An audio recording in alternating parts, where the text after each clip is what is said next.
Bereshit, Chapter 1. In the beginning, God created the heavens and the earth. The earth was unformed and void. Darkness was on the face of the deep, and the Spirit of God hovered over the surface of the water. Then God said, "Let there be light," and there was light. God saw that the light was good, and God divided the light from the darkness. God called the light day, and the darkness he called night. So there was evening and there was morning, one day.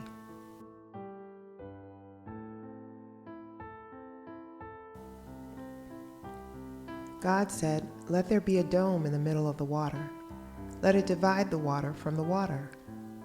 God made the dome and divided the water under the dome from the water above the dome. That is how it was, and God called the dome sky. So there was evening and there was morning, a second day.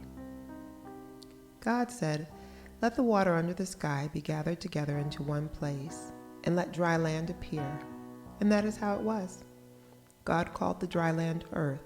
The gathering together of the water he called seas, and God saw that it was good. God said, "Let the earth put forth grass, seed-producing plants, and fruit trees, each yielding its own kind of seed-bearing fruit on the earth." And that is how it was. The earth brought forth grass, plants each yielding its own kind of seed, and trees each producing its own kind of seed-bearing fruit.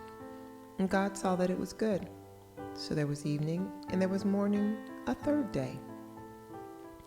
God said, "Let there be lights in the dome of the sky to divide the day from the night. Let them be for signs, seasons, days, and years. And let them be for lights in the dome of the sky to give light to the earth." And that is how it was. God made the two great lights, the larger light to rule the day, and the smaller light to rule the night and the stars. God put them in the dome of the sky to give light to the earth, to rule over the day and over the night, and to divide the light from the darkness. And God saw that it was good. So there was evening and there was morning, a fourth day. God said, "Let the water swarm with swarms of living creatures, and let birds fly above the earth in the open dome of the sky."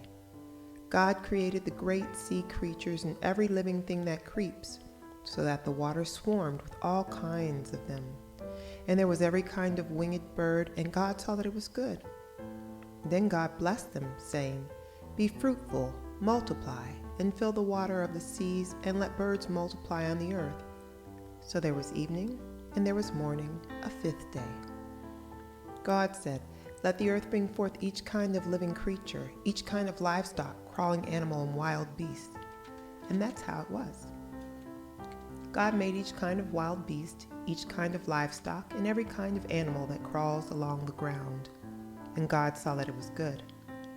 Then God said, "Let us make humankind in our image, in the likeness of ourselves, and let them rule over the fish in the sea, the birds in the air, the animals, and over all the earth, and over every crawling creature that crawls on the earth." So God created humankind in his own image. In the image of God he created him, male and female he created them. God blessed them. God said to them, "Be fruitful, multiply, fill the earth and subdue it. Rule over the fish in the sea, the birds in the air, and every living creature that crawls on the earth." Then God said, "Here, throughout the whole earth I am giving you as food every seed-bearing plant, and every tree with seed-bearing fruit, and to every wild animal, bird in the air, and creature crawling on the earth, in which there is a living soul, I am giving as food every kind of green plant." And that is how it was.